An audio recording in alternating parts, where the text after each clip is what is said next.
Hello दोस्तों, आज हम एक ऐसे टॉपिक पे बात करने जा रहे हैं जो कि शुरू से एक बहुत बड़ा हॉट टॉपिक रहा है। लोगों के मन में एक फैक्ट बना हुआ है, लोगों के मन में एक परसेप्शन बनी हुई है, बट इस परसेप्शन के पीछे की कहानी क्या है और ये परसेप्शन बनने के पीछे कितने सारे फैक्टर्स हैं जो धीरे धीरे डेवलप हुए, आज हम इन पे बात करेंगे। तो दोस्तों, आज जिस शख्स के बारे में हम लोग बात करने जा रहे हैं, मोहम्मद अली जिन्ना के बारे में आज हम बात करेंगे और देखेंगे कि मोहम्मद अली जिन्ना, जिसको पाकिस्तान का आप कहिए कि एक लोह पुरुष माना जाता है, पाकिस्तान की बैकबोन माना जाता है और पाकिस्तान बनाने में एक जो कहेंगे सबसे जो मजबूत कड़ी थी वो मोहम्मद अली जिन्ना ही थे। तो दोस्तों, हम बात करते हैं जिन्ना के बारे में, कैसे कैसे उनकी स्टोरी डेवलप हुई और कैसे वो इतने बड़े विचारधारा को स्ट्रॉन्ग बनाने में कामयाब हुए। तो मोहम्मद अली जिन्ना का जो जन्म है वो 1876 में कराची में हुआ और उनकी जो फैमिली थी एक बिजनेस फैमिली थी और मैं कहूँगा एक अच्छी फैमिली से वो ताल्लुक़ रखते थे। और आपको ये बता दूं कि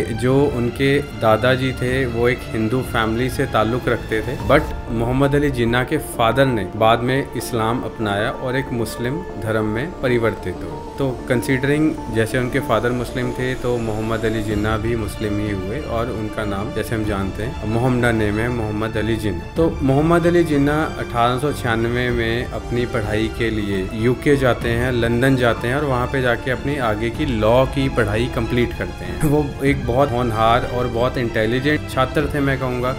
बहुत उनकी जो विचारधारा थी बहुत राष्ट्रवादी थी और राष्ट्र बहुत ज़्यादा जुड़े हुए थे वो इनिशियल स्टेज में। और इसके बाद जैसे जैसे वो चीज़ें चलती गई, मूव होती गई, तो 1900 में वो वापस आते हैं भारत में। इस समय तक जो उनकी फैमिली की जो सिचुएशन थी काफ़ी टाइट हो चुकी थी। उनके जो फादर थे काफ़ी बड़ा नुकसान झेल चुके थे बिजनेस में और कहीं ना कहीं उन्हें आर्थिक हानि थी और ये आर्थिक हानि ने उनकी पूरी की पूरी फाइनेंशियल स्ट्रक्चर को पूरी तरह से हिट किया था। भारत आने पे मोहम्मद अली जिन्ना अपनी लॉ की प्रैक्टिस शुरू करते हैं, लॉ के लिए काम करते हैं, है ना। अलग अलग तरीके की वो टेक्निकल चीज़ें सीखते हैं और मोरओवर जो उनका पॉलिटिकल इन्फ्लुएंस रहता है बहुत ज़्यादा उनका रुझान रहता है इन चीज़ों के लिए। तो दोस्तों, भारत आने के बाद जिन्ना अपनी प्रैक्टिस शुरू करते हैं, लॉ में अलग अलग जो टूल्स होते हैं उसको अप्लाई करते हैं और बड़े अच्छे तरीके से इनको आगे मूव करते हैं जो उनका प्रोफेशन होता है। बट इस टाइम तक मैं कहूँगा एक ऐसी सिचुएशन आ चुकी थी पूरे देश में कि हिंदू मुस्लिम का वो धीरे धीरे धीरे धीरे धीरे एक बीज पनपना शुरू हो गया था, जो कहीं ना कहीं इस हिंदू मुस्लिम की नींव रखी जा रही थी वो बड़ी होती जा रही थी। तो दोस्तों, इसमें जो इसका एक रिसेंट एग्जाम्पल था कि बंगाल जो कि बहुत स्ट्रॉन्ग था पूरे भारतवर्ष में, काफी बड़ा एरिया था बंगाल का। इसमें सबसे पहले बंगाल ने अंग्रेजों के अगेंस्ट अपना प्रोटेस्ट दिखाया। प्रोटेस्ट दिखाने के बाद जैसे अंग्रेजों को पता चला कि यहाँ से प्रोटेस्ट की मूवमेंट चलना शुरू हो गई है, तो अंग्रेज जैसे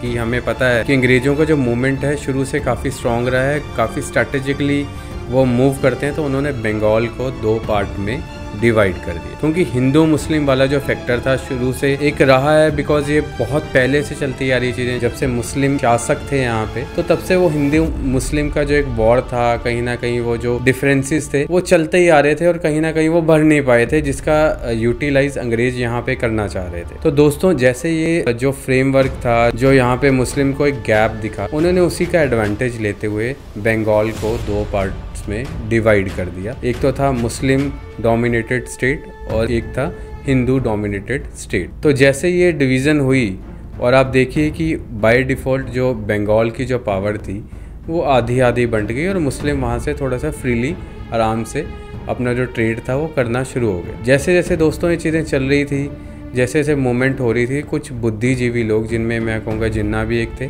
इन सारी चीज़ों को बहुत अच्छे से समझना शुरू हुए। 1906 में मोहम्मद अली जिन्ना ने Indian national Congress party join की और दोस्तों इसी के साथ साथ 1906 में all India Muslim League party भी जन्म ले चुकी थी। बट कांग्रेस के विचारों से प्रभावित होकर जिन्ना ने कांग्रेस में जाना ही सही समझा। शुरुआती जो उनका जो दौर था पॉलिटिकल, उन्हें एक हिंदू मुस्लिम भाईचारे के रूप में जाना जाता था। सरोजनी नायडू ने भी उन्हें एक तरह से एक एम्बेसडर घोषित किया हिंदू मुस्लिम भाईचारे का और बताया उन्होंने कि किस तरह से मोहम्मद अली जिन्ना अपने जो मुस्लिम और हिंदू जो भाईचारा है उसके लिए एफर्ट कर रहे हैं और किस तरह से मील का पत्थर साबित हो रहे हैं इन सारी चीज़ों को लेकर। जैसे जैसे लीग आगे बढ़ रही थी, क्योंकि ये हिंदू मुस्लिम दो पार्टीज अलग अलग से बन चुकी थी। जो कांग्रेस पार्टी थी ओबियसली उसकी कहा जाता था कि हिंदू डोमिनेटिंग पार्टी है, जो मुस्लिम लीग थी उसमें मुस्लिम्स का ज़्यादा ध्यान रखा जाता था। और ऑब्वियसली जिन्ना की भी इसमें इन्वॉल्वमेंट बहुत ज़्यादा थी और कहीं ना कहीं जैसे मैंने आपको बताया कि हिंदू मुस्लिम को जोड़ने में वो लगे हुए थे। उन्हें बड़ा सेकुलर टाइप का पर्सन कहा जाता था। 1909 में एक बड़ी डेवलपमेंट होती है। All India Muslim League party अलग से मुस्लिम इलेक्शंस करवाने की मांग करती है, मतलब कि वो अलग से एक मुस्लिम डोमिनेटेड स्टेट्स को हाईलाइट करती है और जो उस समय अंग्रेज़ शासक थे उन्हें कन्विंस करती है कि यहाँ पे जो वोटिंग है वो मुस्लिम्स को लेके ही होनी चाहिए, मुस्लिम को ही वहाँ पे वोटिंग का राइट होना चाहिए, मुस्लिम ही वहाँ पे लीडर होना चाहिए। दोस्तों, ये जो मांग रखी जाती है मुस्लिम्स की कि मुस्लिम डोमिनेटेड एरिया में मुस्लिम ही वोटिंग राइट लें और मुस्लिम ही अपने लीडर्स को चुने, तो अंग्रेज़ों द्वारा कहीं ना कहीं ये मांग झट से मान ली जाती है। बिकॉज कहीं ना कहीं अंग्रेज़ भी यही चाह रहे होते हैं कि ये चीज़ें बढ़ें और डिवीज़न हो इंडिया में और वो अपना जो पर्पस है, जो अपना ट्रेड है, वो आराम से कर सकें वहाँ पे। जैसे अंग्रेज उनकी बात मानते हैं तो पंजाब, कश्मीर और बंगाल में अलग से मुस्लिम्स इलेक्शन करवाए जाते हैं जिसमें मुस्लिम्स ही वोटिंग करते हैं और मुस्लिम लीडर्स ही उसको फाइट कर सकते हैं उन इलेक्शंस। इसके बाद क्या होता है दोस्तों, 1913 में एक बड़ी डेवलपमेंट होती है। Mohammad Ali Jinnah All India Muslim League party join करते हैं, लेकिन इसमें खास बात यह है कि वो कांग्रेस को भी छोड़ते नहीं है, कांग्रेस के भी मेंबर रहते हैं और all India Muslim League party के भी नए मेंबर बनते हैं। अब यहाँ तक जो उनकी सिचुएशन थी, मतलब इससे पहले उन्हें कहा जाता था कि बहुत सेकुलर हैं, हिंदू मुस्लिम भाईचारे पे बात करते हैं, उन्हें जोड़ने की बात करते हैं, बट अब यहाँ पे थोड़ी सी सिचुएशन चेंज हो जाती है, उनकी विचारधाराएं बदलती हैं। उन्हें भी शायद कहीं ना कहीं ऐसा लगना शुरू हो जाता है या फिर उनके दिमाग में कुछ ऐसे बीज पनपने लगते हैं कि कहीं ना कहीं मुस्लिम्स इस हिंदू बड़ी कम्युनिटी के सामने दब सकते हैं, उनके जो अधिकारों को रोंदा जा सकता है। तो कहीं ना कहीं उनके दिमाग में वो चीज़ें पैदा होना शुरू हो जाती है कि हम लोग मुस्लिम्स को अलग करें या फिर एक पावरफुल सिचुएशन में ले आएँ। दोस्तों, इसके बाद 1915 में गांधी जी, जिन्हें हम जानते हैं फादर ऑफ नेशन, उनका राजनीति में आना होता है। वो इंडिया में आते हैं अपनी स्टडी वापस करके और अचानक से एक बड़ी मूवमेंट करते हैं और पूरे नेशन के हीरो बन जाते हैं। गांधी जी जैसे वो आते हैं तो मोहम्मद अली जिन्ना, जो कि उनसे पहले एक बड़े लीडर बन चुके होते हैं, उनमें आपस में क्लैशेस आना शुरू हो जाते हैं। उनके विचारधाराओं को लेके वहाँ पे बात नहीं बनती है और मोहम्मद अली जिन्ना ये सारी चीज़ों के चलते हुए वापस लंदन चले जाते हैं कि मुझे अब यहाँ से कुछ लेना देना नहीं है। और कहीं ना कहीं जो उनकी विचारधारा थे शायद मानी नहीं जा रही हो, या फिर गांधी जी तो ऑब्वियसली उस टाइम बहुत स्ट्रॉन्ग पोजीशन में थे, हर आदमी उनका भक्त था। इन सारी सिचुएशन को देखते हुए मोहम्मद अली जिन्ना को लंदन वापस जाना पड़ता है। दोस्तों, अब ये जो मूवमेंट थी हिंदू मुस्लिम की, काफ़ी जोर पकड़ती जा रही थी, काफ़ी इसमें मैं कहूँगा वजन आता जा रहा था। लोगों का ध्यान सभी चीज़ों से हटकर धर्म पे जाना शुरू हो गया था। 1930 में दोस्तों एक बड़ी मूवमेंट होती है। इसमें ऑल इंडिया मुस्लिम लीग के जो प्रेसिडेंट थे मोहम्मद इकबाल अलग मुस्लिम स्टेट की मांग रखते हैं सरकार के सामने। मुस्लिम एक पर्याप्त संख्या में है, उनकी जो कल्चर है वो अलग है हिंदू से और उन्हें भी कहीं ना कहीं खतरा है अपने मान और अपने अधिकार को लेकर। बड़ी स्ट्रांगली वो लोग प्रेजेंट करते हैं कि हमें एक अलग से स्टेट मिलना चाहिए, बट उस समय तक अंग्रेज और साथ ही कांग्रेस पार्टी उनकी इस मांग को सिरे से निकाल देती है और मैं कहूँगा ज़्यादा ध्यान ही नहीं दिया जाता इन सारी चीज़ों को लेके। तो दोस्तों, मुस्लिम कम्युनिटी के सामने कहीं ना कहीं ये बड़े चैलेंजेस आ रहे थे। उन्हें लग रहा था कि उनकी मांगों को दरकिनार किया जा रहा है, उनकी मांगों को इग्नोर किया जा रहा है और कहीं ना कहीं उनका अस्तित्व बहुत बड़े खतरे में। इसके बाद दोस्तों लियाकत अली, जो कि एक मुस्लिम लीग पार्टी के बड़े लीडर हैं, वो लंदन जाते हैं। मोहम्मद अली जिन्ना, जो कि इस पूरे पाकिस्तान के रचयिता हैं, पाकिस्तान को बनाने के पीछे जिनका बहुत बड़ा हाथ है, मैं कहूँगा, या फिर हाथ ही उनका है जो इतने बड़े लेवल तक इस मूवमेंट को लेकर गए। लियाकत अली जाते हैं मोहम्मद अली जिन्ना के पास, उन्हें कन्विंस करते हैं कि जिन्ना आपको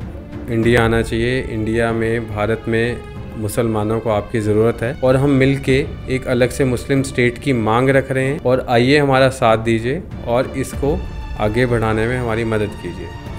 दोस्तों, लियाकत अली के इन बातों से प्रभावित होकर मोहम्मद अली जिन्ना इंडिया आने के लिए राज़ी हो जाते हैं और जो मूवमेंट मुस्लिम लीडर्स द्वारा चलाया जा रहा होता है भारत में, उसे कहीं ना कहीं और स्ट्रॉन्ग बनाने में मदद करते हैं। जैसे वो भारत में वापस आते हैं अपने काम पे लग जाते हैं और मुस्लिम मूवमेंट को और तेज़ बनाते हैं, अलग अलग तरह की एक्टिविटीज़ की जाती हैं और मुस्लिम मूवमेंट को इतना बड़ा बना दिया जाता है कि कहीं ना कहीं सरकार और कांग्रेस पार्टी, जो कि इस मांग को बड़ा बचकाना समझ रही थी और बचकाना समझ के इग्नोर कर रही थी, कहीं ना कहीं इस मांग ने एक बड़ा रूप ले लिया था, कहीं ना कहीं इस मांग ने एक डरावना रूप ले लिया था, रादर मैं ये कहूँगा। और इस मांग को समझते हुए कहीं ना कहीं सरकार और कांग्रेस पार्टी इस मूवमेंट से कहीं ना कहीं अपने आप को मजबूर महसूस कर रही थी। तो दोस्तों क्या होता है, 1939 में जब वर्ल्ड वॉर छिड़ता है तो इसमें यूके भी पार्टिसिपेट करता है। यूके कहीं ना कहीं डिफीट कर रहा होता है, कहीं ना कहीं उसे फाइनेंशियल और आर्म्ड फोर्सेस की ज़रूरत होती है और भारत में पॉपुलेशन की वजह से और वहाँ की बहादुरी की वजह से उन्हें ऐसी आर्म फोर्सेस कहीं नहीं मिल सकती थी। तो बिना पूछे बिना समझे यूके इंडिया को वर्ल्ड वॉर में शामिल होने के लिए कह देता है, या उनका नाम मैं कहूँगा आगे प्रस्तावित कर देता है, जिसको सुन के जो इंडियन पार्टीज़ हैं इसको डिनाई कर देती है कि हम लोग इसमें पार्टिसिपेट नहीं करेंगे। तो दोस्तों इसके बाद एक और बड़ा मोड़ आता है 1939 में, जबकि वर्ल्ड वॉर लगी होती है, यूके को बहुत बड़ी मात्रा में फाइनेंशियल हेल्प की और आर्म फोर्सेस की ज़रूरत होती है। वो कहीं ना कहीं इंडिया से बिना पूछे इंडिया का नाम लड़ाई के लिए प्रस्तावित कर देता है। इन सारी चीज़ों को देखते हुए जो भारत है, भारत की जो स्ट्रॉन्ग पार्टीज़ होती हैं वो इसमें पार्टिसिपेट करने से क्लियरली डिनाई कर देती हैं। जब इंग्लैंड दोबारा से रिक्वेस्ट करता है तो वो उसके सामने एक कंडीशन रखते हैं कि ठीक है हम लोग आपका साथ देंगे वर्ल्ड वॉर में, बट वर्ल्ड वॉर होने के बाद आप इंडिया को एक अलग से सेपरेट नेशन अनाउंस कर दोगे और उसके बाद आप यहाँ से चले जाओगे, जिसकी बात को ऑब्वियसली जो ब्रिटिश एम्पायर होते हैं क्लियरली डिनाई कर देते हैं। अब दोस्तों जैसे जैसे वर्ल्ड वॉर आगे बढ़ता है तो यूके को कहीं ना कहीं वो कमज़ोरी महसूस होना शुरू हो जाता है, कहीं ना कहीं उन भारतीय सैनिकों की हेल्प की ज़रूरत होती है। जब अपनी हालत इतनी ख़राब होते यूके देखता है कि अब उन्हें भारत की हेल्प लिए बिना उनका नहीं चलेगा, तो वो भारत की ये मांग लेते। मानने के बाद भारत ऑब्वियसली वर्ल्ड वॉर में यूके का साथ देता है और इस टाइम यूके का साथ देने के बाद एक बड़ी डेवलपमेंट उसके बाद ये होती है कि यूके की जो एग्जिस्टिंग गवर्नमेंट है वो पलट जाती है, नए पीएम वहाँ पे आते हैं और पीएम भी अनाउंस कर देते हैं कि वो भारत छोड़ के चले जाएंगे, वो भारत को पूर्णतः आज़ाद कर देंगे। वर्ल्ड वॉर जब ये छिड़ता है और भारत भी इनका साथ देता है, तो इसी दौरान गांधी जी अपनी क्विट इंडिया की मूवमेंट्स बड़ी एग्रेसिवली स्टार्ट कर देते हैं और कहीं ना कहीं ब्रिटिश एम्पायर्स पे, ब्रिटिश गवर्नमेंट पे ये दबाव बनता है कि उन्हें भारत छोड़ देना चाहिए। इसके साथ एक बड़ी डेवलपमेंट होती है कि यूके एग्जिस्टिंग गवर्नमेंट है वो चेंज होती है और नए पीएम ये बात मान लेते हैं कि ठीक है वो भारत को पूर्णतः आज़ाद कर देंगे।